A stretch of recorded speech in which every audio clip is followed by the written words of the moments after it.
Good morning. America has sworn to protect life, liberty, and the pursuit of happiness.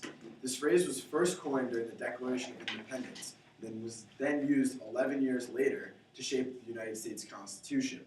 Part of the controversy that surrounded the U.S. Constitution was that they were afraid that not all of the liberties were protected. That's why we have a Bill of Rights, or the first 10 amendments. Today I'm going to talk to you about the Fourth Amendment and how it relates to full-body scanners and their legality.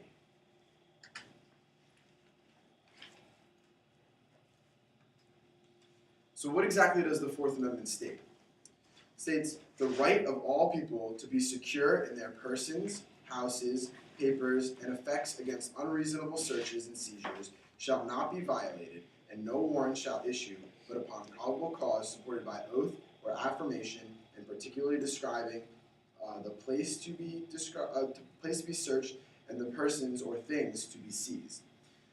Now this can be a little bit confusing, so what does that mean in layman's terms? Well, basically it just protects against unlawful search and seizure without probable cause or without a warrant.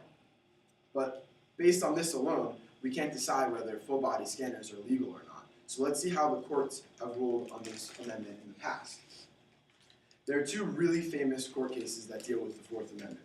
The first is New Jersey v. TLO, and the second is Mapp v. Ohio. In New Jersey v. TLO, a principal walked into the school bathroom and smelled smoke. There were two girls in the bathroom. The principal asked the girls if they were smoking in there. The girls said no. The principal then went on to search the two girls' purses and found marijuana and other drug paraphernalia. The girls were charged for this marijuana and other paraphernalia. In court, they claimed that under the Fourth Amendment, the search was illegal. The courts then ruled that because they were in a public place, that the searches was legal. So basically, in our terms, because airports are public places, these searches would be legal. In Mapp v. Ohio, police suspected Mapp of hiding a bomb suspect in her house. The police showed up at the door, showed a fake warrant, and then tried to enter the premises. When they did, they searched the house and found no bomb suspect. However, they did find obscene material.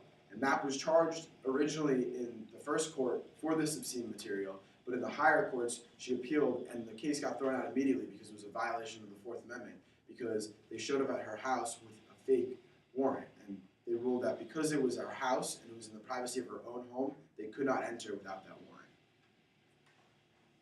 So as you can tell, these two cases were very similar. They were both dealt with searches. However, one was deemed legal, the other was not. Why is this? Well, first of all, it was because of the location.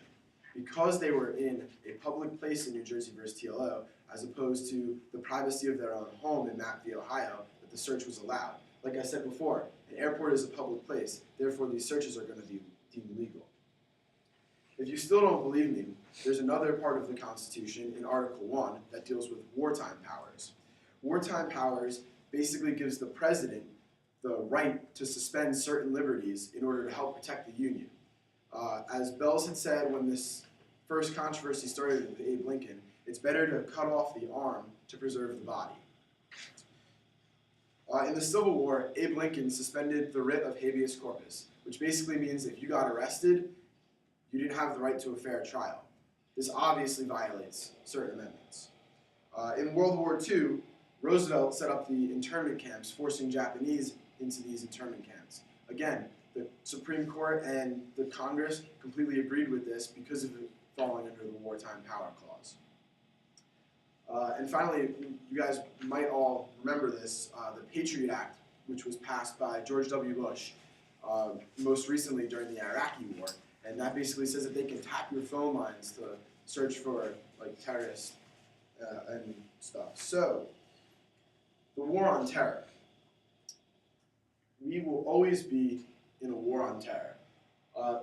Two of these guys up here may now be dead. However, the fight is not over. There will always be threats of attacks. As you guys remember from my first speech with Umar, the underwear bomber, in 2009, you guys can see the pictures from the September 11th attacks. And these are something that are still very real and still scary to think about, but it still can happen. And while we're fighting this war for for freedom and to fight terrorism, we should be able to use this wartime power to protect ourselves and just use these full-body scanners. As I said in my first speech, the TSA has come out and said that security is not an option. So, seeing that security is not an option, why don't we go with the most technologically advanced security that we have to protect ourselves?